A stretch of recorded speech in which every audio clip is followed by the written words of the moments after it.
वो महिला, अगर उसका हस्बैंड स्मोकिंग करता है तो उसके पेट में गर्भ में पलने वाले बच्चे को भी कई तरीके की बीमारियां हो जाती हैं। आज वर्ल्ड नो टोबैको डेज मनाया जा रहा है पूरे विश्व में।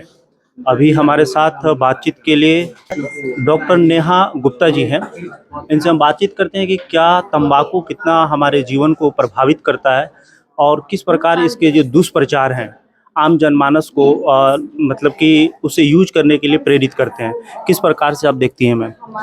तो तम्बाकू, पहले तो मैं ये बताना चाहूँगी कि तम्बाकू दो तरीके के फॉर्म्स में मिलता है। एक स्मोक्ड फॉर्म होता है और एक स्मोकलेस फॉर्म होता है। तो स्मोक्ड फॉर्म में आ जाते हैं आपके बीड़ी, सिगरेट, चिलम और ये हो गया। दूसरा जो होते हैं जो कि नॉन स्मोक फॉर्म होते हैं, वो होता है गुटखा, खैनी, पान और जितने भी अन्य तरीके के ये सब पदार्थ होते हैं, जर्दा। और आजकल एक जो बहुत कॉमन जो प्रोडक्ट है वो जौनपुर में जो मिलता है उसको दोहरा बोलते हैं, दोहरा।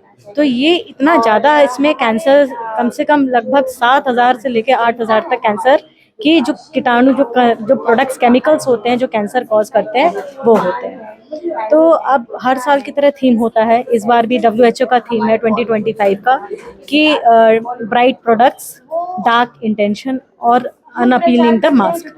अब जैसे कि ब्राइट प्रोडक्ट्स का क्या मतलब हुआ, चमकीले, भड़कीले, इतना ज़्यादा ऐड जो टोबैको इंडस्ट्री इतना मिलियंस ऑफ पैसा जो ऐड पे खर्च करती है, इसका कारण ही यही है कि उसको आकर्षक बनाया जाए। और जो सबसे ज़्यादा जो टारगेटेड, जो सबसे ज़्यादा टारगेट हो सकती है पॉपुलेशन, वो है हमारे जवान बच्चे, एडोलेसेंट्स, ये जो स्कूल गोइंग बच्चे हैं, जैसे कि 16 से 17 साल के बीच में। उनको लगता है कि जो हमारे जो स्टाइल आइकॉन्स हैं, फिल्मी सितारे हैं, वो इसको खा रहे हैं, इसको ले रहे हैं, इसका ऐड कर रहे हैं और वो इतना स्टाइलिश है, तो मैं भी ये खाऊंगा तो मैं बहुत स्टाइलिश बन जाऊंगा, मैं बहुत स्टाइल आइकॉन बनूंगा। तो वो इसी तरीके से इनको ट्रैप में फंसाते हैं और अपना जो है टोबैको की इंडस्ट्रीज को बढ़ाते रहते हैं। लेकिन इसके पीछे उनके इरादे इतने खराब होते हैं।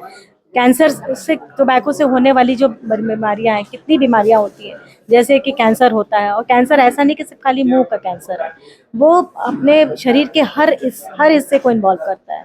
जैसे कि मुंह का हो गया, खाने की नली का हो गया, नीचे पेट हो गया, फिर बड़ी आंत, छोटी आंत से लेकर फेफड़े हो गए। तो मतलब शरीर का एक भी ऐसा हिस्सा नहीं है जो इस टोबैको से, कैंसर से ग्रसित ना हो पाए। इसके अलावा, कैंसर के अलावा और भी बीमारियां, जैसे कि फेफड़े में दमा होता है, आपने सुना होगा, और COPD होगा। कितने मरीज इससे हर साल मरते हैं। हृदय रोग, हार्ट अटैक से मरते हैं। प्लस महिलाएं जिनके पेट में, गर्भ में बच्चा पल रहा है, उनके बच्चे, अगर वो स्मोक, सिर्फ खाली स्मोकिंग नहीं होता, अगर आप स्मोक कर रहे हैं और मैं नहीं करती हूँ, लेकिन मैं आपके साथ में 24 घंटे रह रही हूँ, तो आपको तो नुकसान हो ही रहा है, साथ में पैसिव स्मोकिंग मुझे भी नुकसान हो रहा है। तो इसी प्रकार से वो महिला, अगर उसका हस्बैंड स्मोकिंग करता है तो उसके पेट में, गर्भ में पलने वाले बच्चे को भी कई तरीके की बीमारियां हो जाती हैं। तो इसलिए मेरा मानना ये है कि टोबैको को, गवर्नमेंट को साथ में आना चाहिए, समाज को साथ में आना चाहिए कि हम सब मिलके एकजुट होके इस खतरनाक जो प्रोडक्ट है उससे लड़ाई लें। आपने मैम पैसिव स्मोकिंग का बात किया, जिसमें नहीं नशा लेने वाला भी उसका आदी बन जाता है। तो कहीं ना कहीं लोगों को उसके प्रति जागरूक होना पड़ेगा और आवाज़ भी उठाना पड़ेगा। अगर कोई पब्लिक प्लेस पे ऐसी हरकत करता है तो लोगों को जागरूक होना पड़ेगा। बिल्कुल सही कहा आपने, बिल्कुल आपने मेरे एकदम बिल्कुल सटीक पॉइंट उठाया है।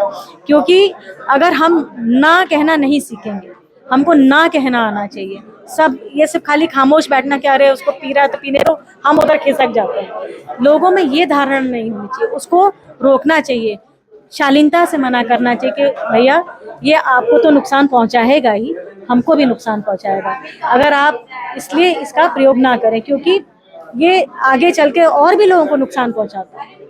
एक प्रश्न मैं अंतिम लूंगा। बहुत सारा जो सोशल मीडिया पर ऐड चल रहा है आजकल, विज्ञापन कि ये दवा लीजिए आप, मात्र 3 डोज है, 3 महीने लीजिएगा, नशा से आप मुक्त हो जाएंगे, मतलब आदत तो छूट जाएगा। उसकी कोई वैलिडिटी भी नहीं होता। आम जगहों पे देखा जाए तो रेलवे स्टेशनों पे बिकती है दवाएं, बस स्टैंड पे बिकती है, या पब्लिक प्लेस पे भी मतलब अनजान लोगों के द्वारा बेची जाती है। तो ये कितना कारगर है या लोगों की जानलेवा भी हो सकती है? ये देखिए बिल्कुल ये बिल्कुल कोई इसके पीछे ये लेवल 3 एविडेंस नहीं है कि कोई भी दवा है और उसको आप खाएंगे तो आपका नशा छूट जाएगा, ऐसा नहीं है। वो उसमें भी निकोटीन का कुछ अंश रहता है जो कि धीरे धीरे धीरे हाँ एक कुछ हद तक इसमें काम कर सकता है, लेकिन मेन आपका क्या है कि आपका विल पावर होना चाहिए। जब तक आप अपने आप से अंदर आपकी इच्छा शक्ति नहीं होगी कि मुझे छोड़ना है, तब तक आप छोड़ नहीं पाएंगे। उसके लिए ये है कि आप अगर आज कोई मरीज कोई आदमी मान लीजिए 30 सिगरेट पी रहा है पर डे, है ना, तो अगर वो कहेगा कि मैं एकदम से छोड़ दूंगा तो वो उसको और अन्य बीमारियां हो जाएंगी। तो ये धीरे धीरे प्रोसेस होगा, उसको समझाया जाए कि आप पहले 5 छोड़िए, 1 हफ्ते बाद फिर कोशिश करिए 5 और छोड़िए। तो इस तरीके से धीरे धीरे करके आप छुड़ाने की आदत डालें और ये जो एड्स हैं इसके ट्रैप में ना फंसे। बहुत बहुत शुक्रिया।